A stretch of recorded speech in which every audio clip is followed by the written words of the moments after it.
guys, my name is Tamia Scott, and today I'm going to talk about how the COVID-19 pandemic reshaped social interaction and why interdependence theory needs to be updated for a digital post-pandemic world.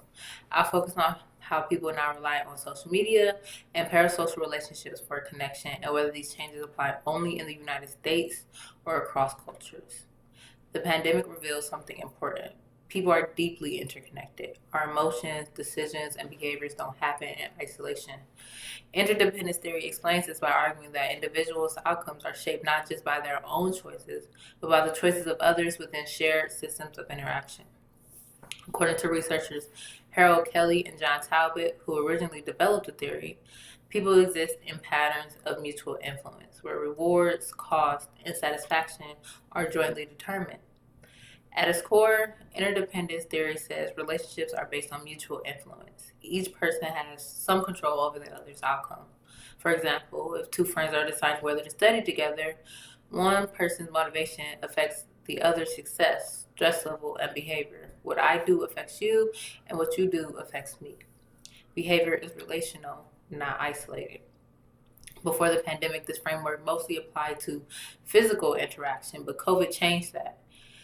When people could not meet in person, they turned to digital platforms to meet emotional, social, and even professional needs.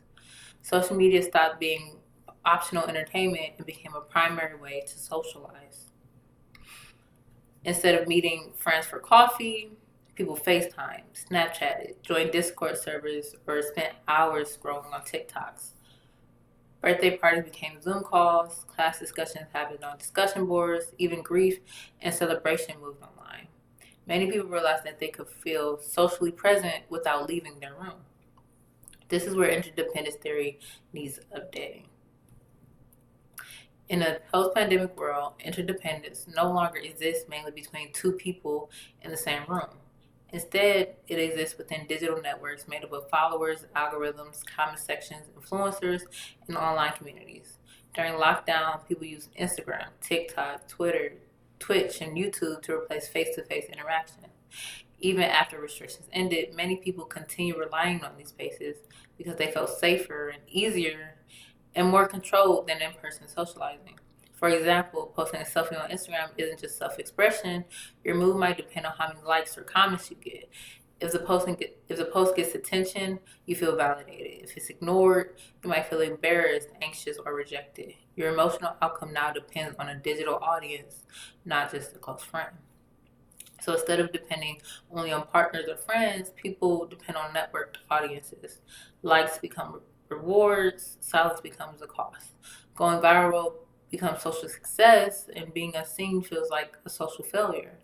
Traditional interdependence theory assumes mutual exchange, but social media transforms interdependence into something public and performative.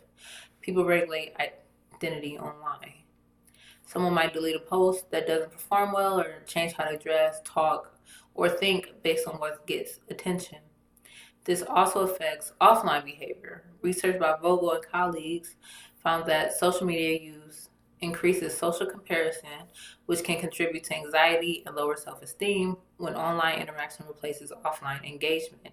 In real life, you can't pause a conversation, but online you can edit, log off, block someone, or even ignore a message.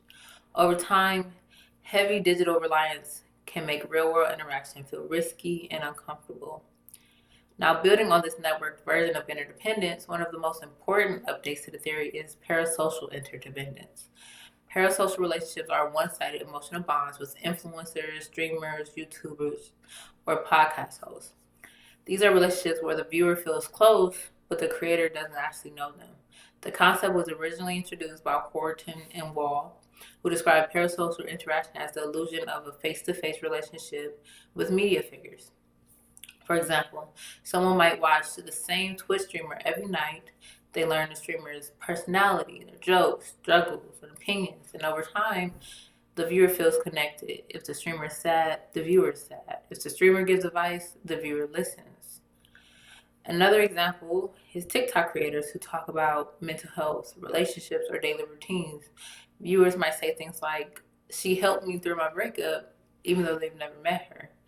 The emotional impact is real, even though the relationship isn't mutual. What makes this important for interdependence theory is that parasocial relationships produce outcomes without reciprocity. Traditional interdependence requires both people to influence each other, and parasocial interdependence doesn't. Yet people still rely on creators for validation, comfort, motivation, and identity. After the pandemic, this intensified. When people lost in person routines, many replaced them with digital ones. Streamers became background companions while people ate, studied, or fell asleep. Podcasts felt like friendships, influencers felt relatable during isolation. These symbolic relationships meet social needs, but they don't build real world relational skills. You can feel connected without practicing communication, compromise, or vulnerability with actual people. So the update to the interdependence theory is not just that people depend on networks, but that they depend on imagined partners. Dependence no longer requires interaction, it requires emotional investment. Now let's talk about whether this applies across cultures. The simple answer is yes. Social media platforms operate globally. TikTok, Instagram, YouTube, and Twitch structure interaction the same way whether someone is in the United States, Korea, Brazil, or Nigeria. During COVID, people around the world used digital communication to maintain friendships, school, work, and family when physical interaction stopped. Students in different countries attended online classes, joined group chats, and built friendships without meeting. Families use WhatsApp to replace dinners, and international influencers gain followers across borders, shaping opinions, fashion, humor, and identity worldwide. A Korean beauty influencer can affect how someone in Ohio does their makeup. A British streamer can influence political opinions in Canada. Online communities are not limited by geography. Culture still matters, though. Some cultures value privacies, others value openness. Some emphasize collectivism, others individualism. These norms change how people present themselves online, but the structure remains the same. People depend on visibility, feedback, and mediated intimacy to feel connected. Networked interdependence and parasocial relationships are global products of digital systems, not just American habits. To conclude, the pandemic permanently changed how people experience connection. Interdependence no longer exists only between individuals and physical spaces, it now exists within digital networks, audiences, and parasocial bonds. Social media preserved connection during isolation, but it also reshaped behavior by encouraging validation based interaction and one sided attachment. These changes affect anxiety, identity, and expectations for real relationships. Because these patterns appear across cultures, they represent a global shift in social life.